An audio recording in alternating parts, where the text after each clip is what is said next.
They sent for me in the dead of winter. It was the season of the long night in Antarctica, when the sun refused to rise and I had no idea what to expect. Even the instructions were vague, almost cryptic, except for one clear detail. I was to report to a research outpost near the pole, isolated in the most desolate place on Earth. As my plane landed, a storm whipped the ice, wind screeching and rattling the metal of the craft. The sky was a bruised shade of purple, and the lights from the base ahead blinked like tiny pale stars. I felt an oppressive weight settle on my chest the moment I stepped onto the icy ground. A young soldier, face half hidden under a hood and goggles, approached. He looked relieved to see the priest's collar under my thick wool coat, a good feeling despite me being clearly out of place. "Father Martin?" he asked, his voice muffled by the scarf wrapped around his mouth.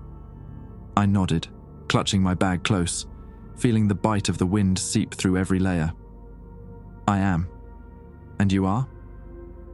"Corporal Haynes, sir," he replied, standing stiffly. "They've been waiting for you. You're to come with me to the briefing room immediately." I followed, casting a last look at the endless stretch of ice, only broken by low hills and jagged cliffs in the distance. There was nothing here but emptiness and the howling wind. The silence was unlike anything I'd ever known, vast and profound, but laced with something unsettling. I pushed the feeling aside as we reached the entrance. Inside the outpost, I was met with metal walls, harsh fluorescent lights, and soldiers in somber green coats, glancing at me with something I couldn't quite place. We passed down narrow corridors until Haynes stopped outside a heavy steel door. He knocked, and a voice inside called for us to enter.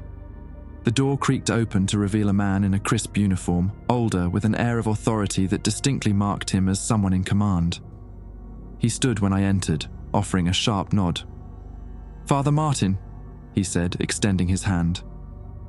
"Colonel Beckett. Thanks for coming." I shook his hand, feeling the firmness of his grip.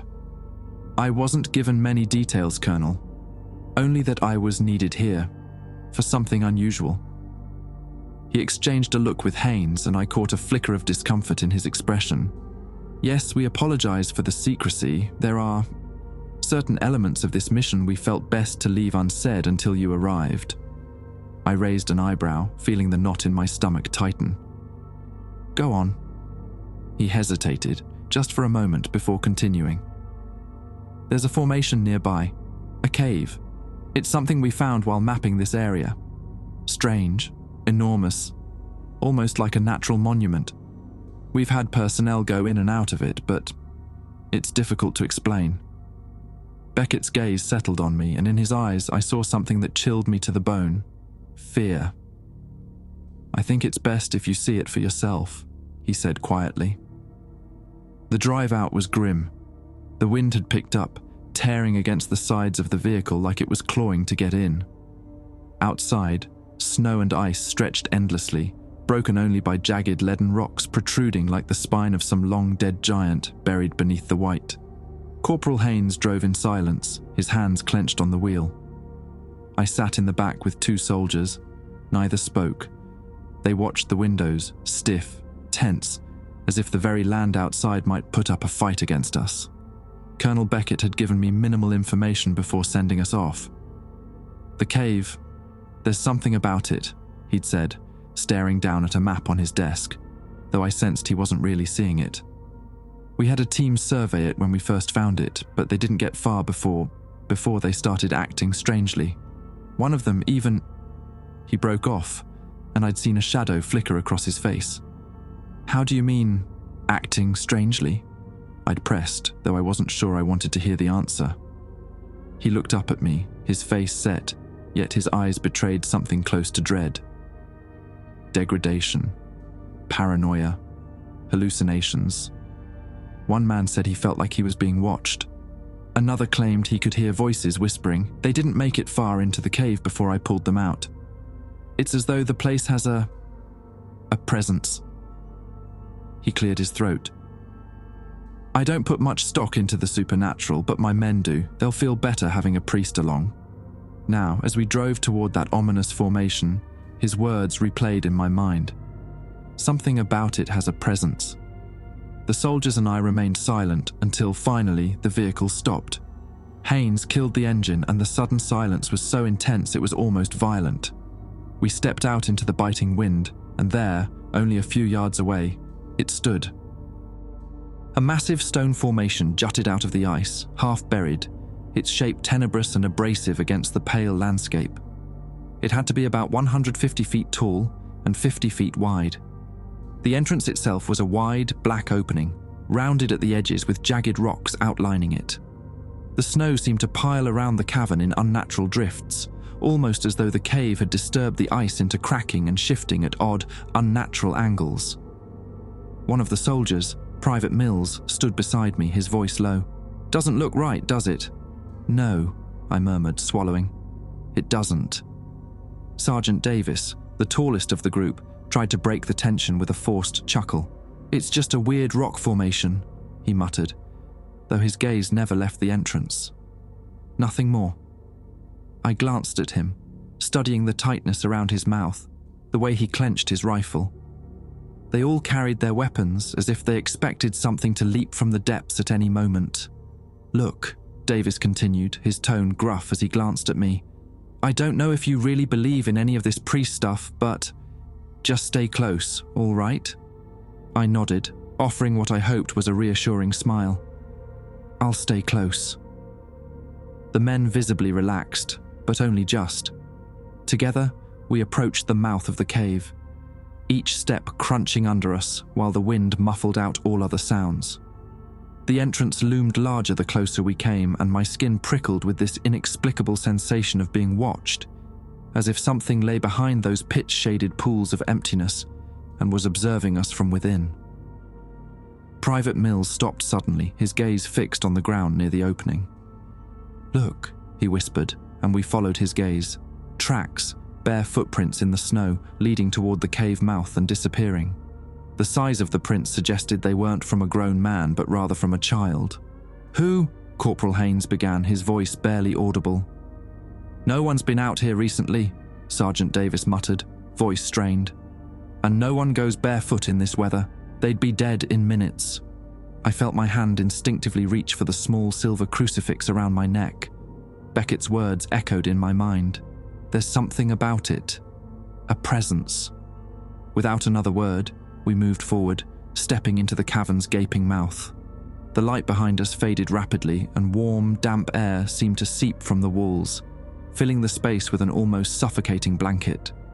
The beams from our flashlights swept over the cave walls, casting long, shifting shadows that seemed to ripple with the flicker of movement. Inside, the air carrying a faint, earthy smell that reminded me of wet metal. Something about it made my skin crawl, though I couldn't place why. "Father," Sergeant Davis said, his voice rough but low. He shifted on his feet, eyes avoiding mine. "Before we go deeper, maybe you could, say something." "For luck," the other soldiers nodded, their faces tense and wary in the dim glow. Despite their rifles and years of training, they looked like nervous young boys. I nodded, gathering my words, feeling the chill settle deeper into my skin. I raised a hand, fingers grazing the crucifix that hung from my neck. "Almighty God, we place ourselves in your hands as we walk through this place. Shield us, guide us, and let your light be our way. Protect these men, keep them steady, and grant us the courage to see this journey through." As I spoke, a low, distant noise echoed through the cavern. It was faint, just a whisper of a sound, but unmistakably unnatural. A slow, grinding roll that rumbled through the walls. It was as if the stone was shifting, groaning under some unimaginable force. It lingered in the background, fading in and out like a dull protest. The soldiers exchanged uneasy glances, gripping their weapons a little tighter. Mills spoke up, his voice soft. You heard that, right? I mean, that wasn't just me." "It's probably just the earth settling," Davis offered, though his voice rattled. "These caves are old. Could be shifting ice, rocks settling, something like that." "Yeah," Corporal Haynes muttered. "Just rocks." I lowered my hand, tucking the cross back into my jacket. "We'll be all right," I said, though my words sounded hollow, even to my own ears. We pressed on, single file, stepping deeper into the cave's dark throat. The walls grew narrower, angling downward in a gradual slope. It felt oddly smooth underfoot, not jagged or broken as one would expect. Instead, it was a continuous winding path, curving gently downward like the inside of some strange winding funnel. The rock itself shimmered when the flashlight beams caught it, not with any mineral gleam, but something damp, as if coated in a thin film of syrupy fluid. Beyond that was a subtle warmth coming from the walls, far warmer than the frozen air outside. "Feels different in here, doesn't it?" Mills muttered, his eyes darting over the tunnel walls. "I mean, shouldn't it still be cold?" Davis scoffed, though his expression remained taut. "Just keep moving, Mills. It's probably a geothermal fissure or something, heat trapped in the earth." But he too kept looking around, his jaw clenched tight. As we descended further, the path narrowed, forcing us to hunch down as the ceiling dipped lower. The walls seemed to curve inward and the ground began to slope even steeper. The air grew heavier, thick with a smell that was hard to define, a mix of wet earth and something almost rotten. Every few steps, the faint grinding noise rumbled, a distant echo that hummed in the background like a low grovel. There were no obvious signs of danger, yet a growing unease twisted in my gut. The walls seemed to pulse slightly the longer you stared. I reached out, touching the stone as we passed. It was oddly soft and slick beneath my gloved fingertips. I pulled my hand back, wiping the liquid quickly on my coat, but the sensation lingered. Feels weird, doesn't it?" Mills whispered, his voice barely audible. "Like we're not supposed to be here." "Keep quiet," Haynes hissed, though his voice was strained. He glanced at me, something pleading in his eyes. "Father, do you feel anything strange here?" I took a breath, steadying myself. "There's something here," I murmured. "But let's just keep our focus." They nodded, but I saw their apprehension deepen. We pressed on in silence, each step echoing through the hollow passage, a relentless descent into the unknown. And behind us, the cave walls groaned, as if watching and waiting with a patient yearning. As we pushed down, the silence between us grew heavier in tandem with the walls closing in on us. Ahead, far deeper in the cave, a faint throb pulsed through the air, a slow, steady vibration that seemed to resonate through my head. I couldn't place it. Perhaps the sound of gushing water pulsating from somewhere deep within, but that didn't feel right. Do you all feel that?" Mills asked, his voice cracking. He'd been quiet for some time, but now his face was pale, eyes darting over his shoulder every few seconds. Sweat glistened on his brow despite the chill that lingered in the tunnel. "Just keep moving," Sergeant Davis barked, though his voice was shallow with his own apprehension. "Nothing's here but rock. Keep your head on straight." But Mills seemed barely to hear him. He stopped, his breathing offbeat, and his gaze went distant, fixed on some invisible point in front of him. I reached out, placing a hand on his shoulder, feeling his muscles tense beneath my grip. "Mills," I said softly, "stay with us." He blinked, looking up at me with wide, terrified eyes. I don't think I'm supposed to be here, Father. I feel like something's looking at me, something I left behind." His hand trembled as he touched his forehead, muttering to himself. "I don't know why I ever... How could I have... What do you see?" I asked, though my stomach churned, sensing the weight of the horror he was holding. "It's... her," he whispered, voice trembling. "My little girl. She's looking at me, but her face..." His hand shot to his mouth, stifling a gasp. His eyes went wide, pupils dilated, as if he were witnessing something unspeakable in the shadows. I could see the fear in him intensify, his gaze wild, darting back and forth as though tracking an unseen presence in the air. She's just standing there," he whispered, his voice cracking. But there's something wrong. Her skin's so pale, like she's been dead for days. Her eyes are, oh God, no, no, no. "Private!" Davis snapped, his voice louder this time. "Snap out of it!" But Mills only whimpered, his body trembling as if caught with a fever. She's asking me why I left her alone. She's asking why I wasn't there for her when she was sick. Sweetie, I was deployed. I tried, but..." His voice faded, eyes wide with panic as he seemed to peer deeper into the shadows. He swayed on his feet, his breathing ragged, and in that moment, I saw something break in him, something primal and terrified. His gaze turned inward, and I felt a pulse of dread shoot through me as he spoke again. "She wants me to end it. To end all of it." His voice had taken on an eerie, hollow tone. "She says I need to carve her back into me, to feel what she felt, to make up for what I've done." "Mills!" I gripped his shoulder, but his skin was clammy, unresponsive, his mind trapped somewhere I couldn't reach. "Whatever you're seeing isn't real. You're here, with us. Don't let it take you." But he wasn't listening. His hand drifted toward his belt, where a hunting knife gleamed faintly in the dim light. His face twisted, a horrible, pained grimace, as though he was caught between agony and a sick, twisted desire to give in. She's saying it's the only way," he murmured. "If I just cut deep enough, I can take her place. Maybe then. The throb around us grew louder, pulsing in rhythm with his words. It reverberated through the walls, a sinister vibration that seemed to pulse along with his heartbeat, driving his breaths into shallow gasps. I could feel it now, a faint humming beneath my skin, as if something in the depths of the earth was responding, reaching out to him with invisible fingers, pulling him closer to the darkness within himself. "Mills, don't," Haynes said, his voice barely above a whisper, fear choking his words. "You're not alone, okay? Whatever you're seeing, it's not real. It's the cave. It's messing with your head. Don't listen to it." But Mills's expression remained fixed, a horrific blend of grief and resignation, his eyes lost to whatever horrors he alone could see.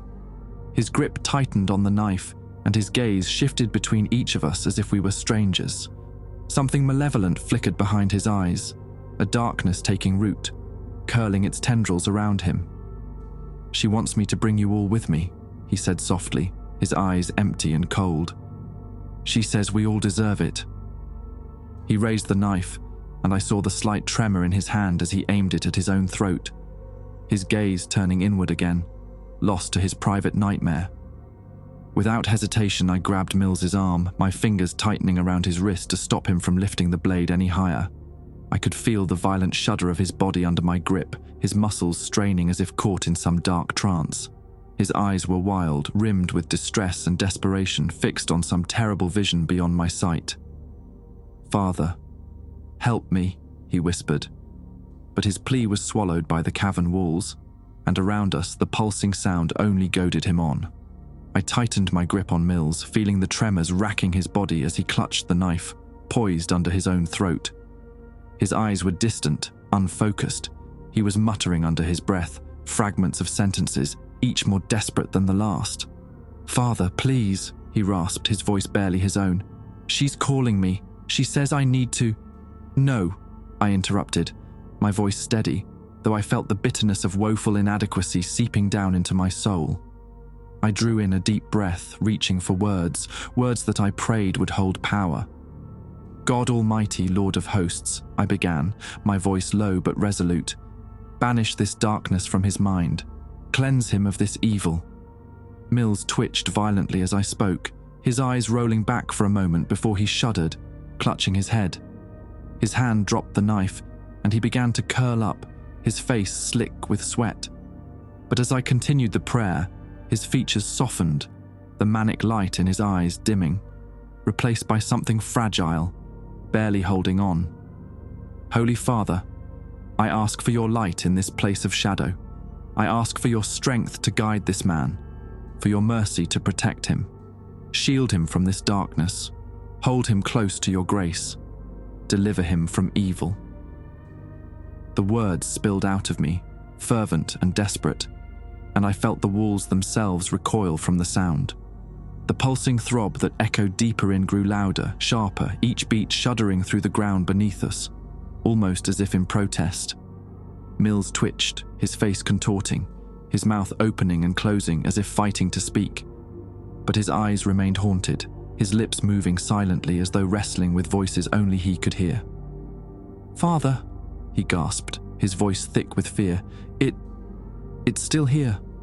I can feel it, clawing inside me. It's angry. So angry." I gripped his shoulder tighter, refusing to let go. "I know, but you're stronger than it. Listen to my voice, not its lies. You are still here, with us, with me."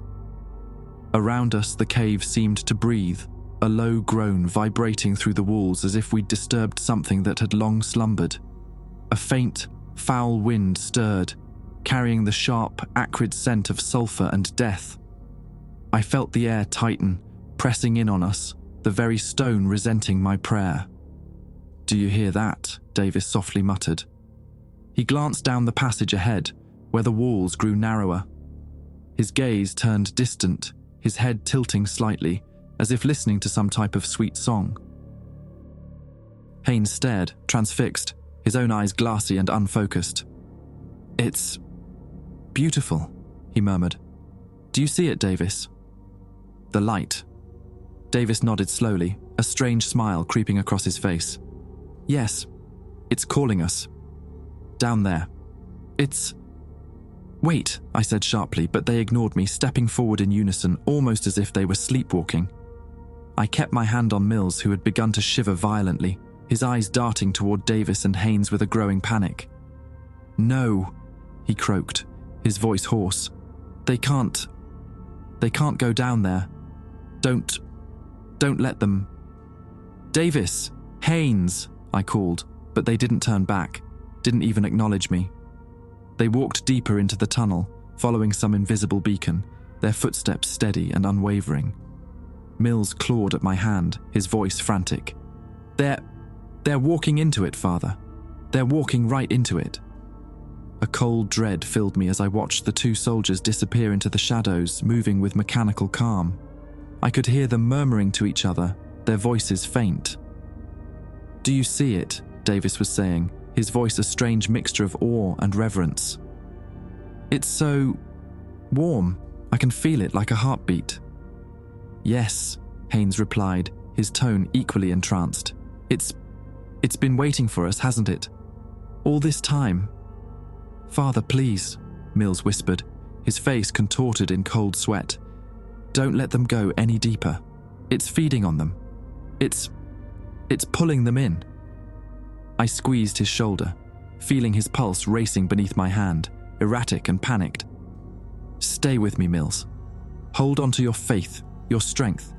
Whatever we're facing, we'll face it together." But as I looked down the darkened tunnel, the faint light from Davis and Haynes's flashlights faded into the depths.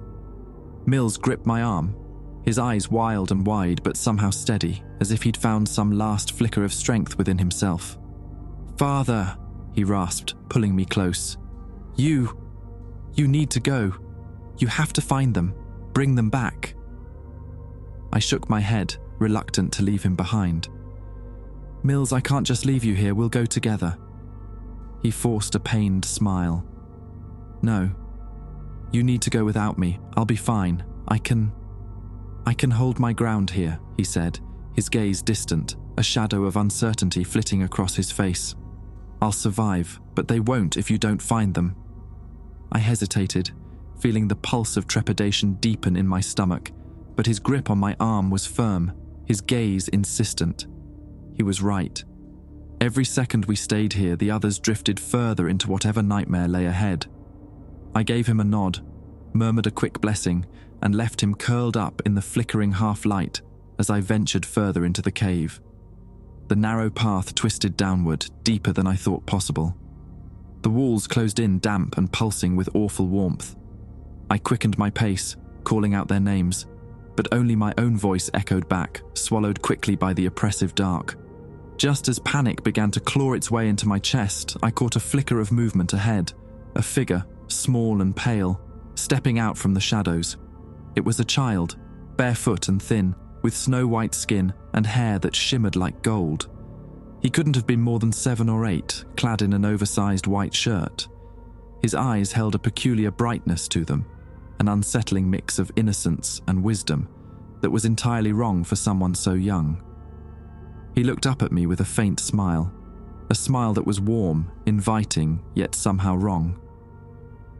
"Hello, Father," he said softly, his voice lilting, almost musical. "You're looking for your friends, aren't you? But it's too late. They're in the process of leaving us." I felt a cold stab of anxiety pierce my chest. "What do you mean? Where are they?" The child's smile widened, his eyes darkening with something almost playful. "They're lost. They were afraid, Father. They wanted something to cling to, but you left them, just like you left Mills." His words twisted inside me, an accusation that felt like a blade sinking deep. "Mills wanted me to go on," I said, my voice faltering slightly.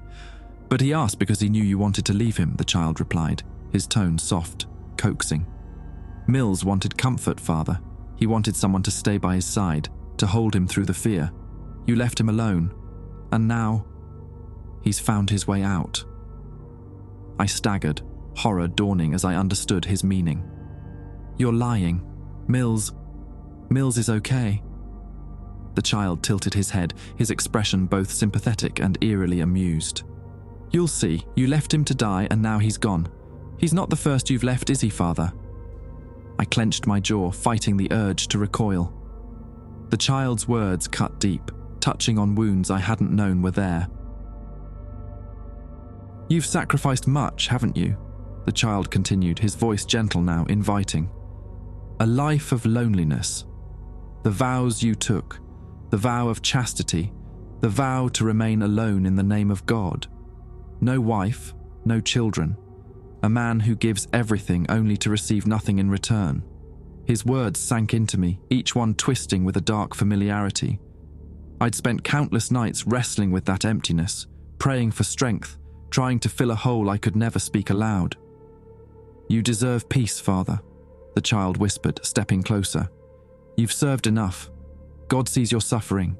He wants you to rest. He wants you to be free, to find comfort. If you let go, if you just let go, he'll welcome you with open arms. A martyr, a true saint." He reached for my hand, his touch unnaturally cold. "If you end it now, God will still love you. He'll forgive you, and you'll never be alone again." My heart pounded, and I felt the weight of his words pressing into me, filling me with a strange, almost seductive numbness. The endless years of service, of sacrifice, of feeling adrift in a world I could only watch from the outside. It all loomed before me, magnified in his gaze.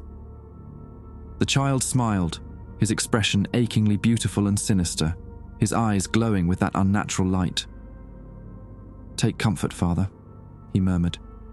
"There's peace waiting, if you'll only reach for it." I stared down at him, my hand trembling in his icy grip. The pulsing throb in the walls seemed to synchronize with my own heartbeat, a steady, relentless rhythm urging me to give in, to find the release he promised. The urge to surrender, to let go, tugged at me, tempting me with a potent, honeyed sweetness. My hand, still caught in the child's cold grip, trembled. I felt his promises sinking into me, filling every hollow place, every forgotten ache, each whispered with a gentle cruelty that coaxed me toward surrender. But deep within, something resisted, an ember that refused to extinguish. Slowly, I reached into my pocket and felt the familiar weight of my weapon, my rosary. Closing my eyes, I took a steadying breath. I clutched the first bead between my fingers and began to pray, my voice a murmur beneath the oppressive presence. "Hail Mary, full of grace, the Lord is with thee." The child's face darkened, his smile faltering as he watched me. "Father," he said, his voice soft, a trace of warning in his tone. "You're clinging to something that can't help you here. Those words, they're meaningless." Blessed art thou among women, and blessed is the fruit of thy womb, Jesus." A faint twitch flickered in his expression, and his grip on my hand tightened painfully. "You don't have to do that, Father," he hissed, his voice softening to a venomous murmur. "You're wasting your time. God won't hear you here, and she doesn't care. Pray for us sinners, now and at the hour of our death." The boy's face began to twist, his soft features stretching and contorting, his skin paling to a deathly yellow. His eyes grew darker, almost cavernous, swallowing any semblance of humanity. Its childlike limbs elongated, thin and bony, with its small hands growing into long, claw-like fingers. The thing's mouth twisted into an obscene grin, revealing sharp, uneven teeth that glistened wetly in the dim light. I stumbled back, clutching the rosary to my chest as the creature stood before me, now a hideous, twisted apparition of what he once appeared to be. "You think you can resist me?" The voice that came from his mouth was no longer that of a child.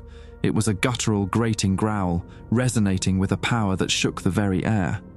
The walls seemed to tremble, responding to his words as if they too were part of him, a living, breathing extension of his will. "You're standing in my flesh, priest," he sneered, gesturing to the walls around us. "You walk through my veins, feel my breath in the stones, hear my pulse in the dark. This is my body, and you are nothing but a morsel within it." The walls seemed to close in around me, their surfaces undulating subtly, taking on a sickening, organic quality. The faint pulsing sound echoed louder, its rhythm a slow, hungry beat. "You and your friends will never leave," he continued, his voice dripping with malice. "I will consume every one of you, swallow you whole and bury you in the depths of my being." Its form rippled, growing larger, filling the cavern with its grotesque presence. Shadows writhed around it like tendrils, reaching toward me with claws that seemed to scrape the very air. I felt an intense, crushing weight pressing down on my body, but then, with a single sneer, it vanished, dissipating like smoke into the void. Silence fell, thick and heavy. I took a shaky breath, clutching my rosary, forcing myself to focus to stay grounded. Just as my mind settled, I saw them, Davis and Haynes, standing at the edge of a narrow drop deeper in the tunnel, their backs to me, their faces turned downward. They were muttering to themselves, their voices low, strained, as though speaking to something just below them. "Davis," I called out, stepping toward them, my voice echoing in the silence. He didn't respond. His eyes were vacant, unfocused, staring into the pit below. In one hand, he held his rifle, the barrel tilted toward his jaw, his finger resting lightly on the trigger. Haynes stood beside him, clutching a knife, the blade pressed to his wrist, his hand trembling. I felt a cold wave of horror wash over me as I realized what they were about to do. "No!" I cried, rushing forward, but they seemed oblivious to my presence, their faces twisted in silent agony, their expressions lost to some invisible torment. "Mother," Davis whispered, his voice cracking, tears streaming down his face. "I'm so sorry. I didn't mean to. I didn't want to. I can't live with it anymore." Haynes, his voice soft, distant, echoed his pain. "I'll see you soon, Sam. I'll make it right. I'll make it right." "Stop!" I shouted, my voice desperate, my hands reaching for them. "You don't have to do this. Whatever you're seeing, it isn't real. This place is lying to you." They faltered, just for a moment, but the darkness around them seemed to throb in time with their despair, pulling them back, feeding on their guilt, their pain. "Davis, Haynes," I said, my voice trembling but firm. "Listen to me. You are not alone. Whatever you're seeing, whatever you're hearing, it's a lie. I'm here. We're in this together." For a brief, fragile moment, they seemed to hesitate, their hands loosening, their weapons lowering. But the shadows deepened, as though the cave itself was watching, waiting, hungry for their surrender. Before I could stop him, Davis squeezed the trigger. The rifle's report echoed deafeningly through the cave, reverberating off the walls in a single, heart-wrenching note that seemed to shudder through my entire being. I watched, helpless, as he crumpled forward, his body folding onto the cold stone, his eyes glassy and distant, his lips parted in an expression of unfathomable grief. The darkness around him seemed to twist with satisfaction, engorging as if absorbing his very essence. Then, as his body relaxed, he tumbled downward. "Davis," I whispered, but he was already gone. Haynes, now standing alone, trembling and dazed, pressed the blade against his wrist. He sliced through. Blood flowed immediately, pooling in dark rivulets against the stone, his face pale, his eyes wide and unfocused. He swayed, barely able to keep upright. "No!" I cried, rushing to his side, grabbing his wrist to stop the bleeding. My fingers slipped in the warm, slick blood, and I fought to keep a hold on him as he gasped, his gaze swimming with a mixture of horror and confusion. "Haynes, stay with me," I urged, tearing open the emergency kit strapped to his vest. I pulled out the tourniquet, quickly wrapping it around his arm and tightening it until the bleeding slowed. "This place is lying to you, feeding on your fears. Don't let it win. Don't leave us." Haynes blinked, his face contorting in pain as he seemed to come back to himself. His breathing slowed and his eyes met mine, clear but twitchy. "Father," he whispered, voice shaking. I saw him. I saw my brother. He was calling me." "It's not real," I said, steadying him with one hand on his shoulder. "Whatever you're seeing, whatever you're feeling, it's this place trying to break you. Keep your focus. We're getting out of here. Together." I began to recite a prayer under my breath as I clutched my rosary in one hand, anchoring myself and Haynes in the only protection I knew. As I spoke, Haynes's breathing steadied further, his gaze sharpened, and I could see the light of awareness return to his eyes. He nodded weakly, gripping my hand as if holding onto a lifeline. "Thank you. Thank you, Father," he whispered, his voice hoarse, broken. Just then, a familiar voice echoed through the chamber, joining my prayer. I looked up, stunned, to see Mills stepping out of the darkness, his face lit with a fierce, defiant faith that seemed to pierce the shadows around us. He was muttering prayers of his own, his lips moving in a steady, relentless rhythm, as though each word was a weapon against the dark. His eyes bright with determination. "She told me to come here, Father." With Haynes leaning heavily on my shoulder and Mills at my side, we turned and began to make our way back up the twisted path we had come from. Every step felt like a battle, the cave itself seeming to shift, the walls narrowing, closing in. Dark tendrils of rock and earth creeped inward, scraping against our arms and shoulders, pushing us back with an almost living hostility. "Move faster," Mills urged, grabbing my arm and pulling me forward as the tunnel seemed to twist and distort, bending in unnatural angles. Haynes groaned, his face pale from blood loss, but he kept moving, leaning on both Mills and me. I could feel his strength fading, yet his steps remained steady. A deep, guttural growl rose from the earth, reverberating through the cave like a predator's roar, and the ground beneath us buckled, sending cracks spidering out along the path. The walls writhed, forming ghastly shapes, hands reaching out, mouths gaping open, eyes staring with unseeing malice. "Keep praying," Haynes murmured, his voice shaking. "It hates that." With a surge of courage, I raised my voice, shouting the prayers I had once whispered, my voice echoing through the passageway, defying the cave's relentless grip.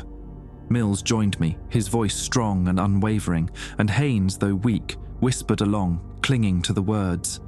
"Deliver us, Lord, from every evil," I chanted, my heart pounding as we pushed forward, each step a desperate race against the cavern's grasp.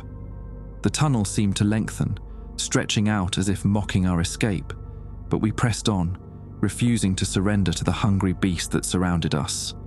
The walls screamed in rage, a high-pitched, keening sound that set my teeth on edge, but I held tight to my rosary, feeling the warmth of my faith steady me, guiding our way through the twisting, winding path. At last, a sliver of light appeared ahead, faint but unmistakable. The cold, pure light of the outside world spilled into the tunnel, piercing the darkness. Summoning our final reserves of strength, We stumbled toward it, each step tearing us from the cavern's grip, until with one final lurch we staggered into the biting Antarctic air. I could feel Haynes sag against my shoulder, Mills steadying him from the other side as we struggled to put distance between ourselves and that hellish place. The men were exhausted, their faces pale, their breaths shallow, but we were out. We had made it. Behind us, the entrance to the cave began to shudder, the walls buckling inward as if drawn by some invisible force. The shadows within twisted and writhed, giving one last violent tremor before the entire cavern collapsed inward, rock folding over itself like the closing of a monstrous jaw. The ground heaved and shuddered, a deep, resonant roar shot through the ice and snow as the cavern swallowed itself, disappearing into the earth. "Move!" I shouted, urging Mills and Haynes further back as the earth beneath us bucked and lurched, the very land shifting under our feet. We scrambled up a ridge, the snow clinging to our boots, the biting cold tearing into us. We barely made it to the top of the ridge when a powerful quake rippled through the ground, an immense tremor that nearly knocked us off our feet. Below, the ground where the cave had been began to sink. Snow and rock fell into the abyss as if dragged by some unspeakable hand. I watched, awestruck and horrified, as the earth closed in over the spot, leaving nothing but an empty patch of snow and jagged rock. The throbbing hum that had haunted us faded, replaced by the full silence of the frozen wasteland. Mills held his head, his face pale. God, it's like it was never there. Haynes, his arm still bound tightly by the tourniquet, gave a slow, shaky nod. Just gone. We stood there, shivering in the cold, the reality of what had just happened sinking in. The cave, the presence within. It was all buried, hidden beneath the ice, as if nature itself had decided to seal away that unspeakable terror. After a long, silent moment, I placed a hand on Haynes's shoulder and nodded toward the distant lights of the base camp. "Come on," I said quietly. "Let's get you some medical attention." The trek back to the base was a somber one. None of us spoke, each of us lost in our own thoughts, our own memories of what had transpired. I led the way, clinging to the faint light of my faith, feeling its warmth steady me against the bitter wind that clawed at us, the chill more biting than ever. When we finally reached the base, Colonel Beckett was waiting for us, his face unreadable. He studied each of us in silence, his gaze lingering on Haynes's blood-soaked arm and the distant look in Mills's eyes. Without a word, he gestured for medics to take the two men, and I watched as they led Haynes and Mills away, their expressions weary. The Colonel and I were left standing alone in the freezing night, his gaze sharp and searching as he turned to me. "Well?" he asked, his voice low, steady. "What happened down there?" I took a deep breath, struggling to find the right words. How could I describe what we'd seen, what we'd felt? How could I explain the cave that had nearly swallowed us, the unholy presence that had lingered inside? It was... I hesitated, finally meeting his gaze. "It was something evil, Colonel. Something beyond our understanding. I don't know what you expected us to find, but whatever that was, it's better left buried." The Colonel's jaw tightened, but he nodded slowly, his eyes unreadable. "And the sergeant?" "Davis didn't make it," I said quietly, feeling the weight of those words settle heavily on my shoulders. "But Mills and Haynes..." I paused, glancing back toward the med bay where they were being treated. "They'll recover, physically at least." He nodded again, his expression softening just a fraction. "I'm sorry, Father. This wasn't... I didn't know it would turn out like this." "Neither did I," I replied, clasping my hands, my fingers brushing the rosary that still hung around my fingers. "But it's over now. Whatever was in that place, it's gone now." The Colonel watched me for a moment, his eyes filled with the weight of questions he'd never ask. He didn't believe in the supernatural, but even he could sense that we'd faced something else. "Thank you," he said finally, his voice softer than I'd ever heard it. As I prepared to leave Antarctica, I felt an odd sense of peace mixed with sorrow. The darkness in that cave had nearly claimed us, but we had survived, and as I boarded the plane, I whispered one last prayer, a plea that whatever evil had lain beneath the ice would stay sealed, forgotten, hidden from the world for all time.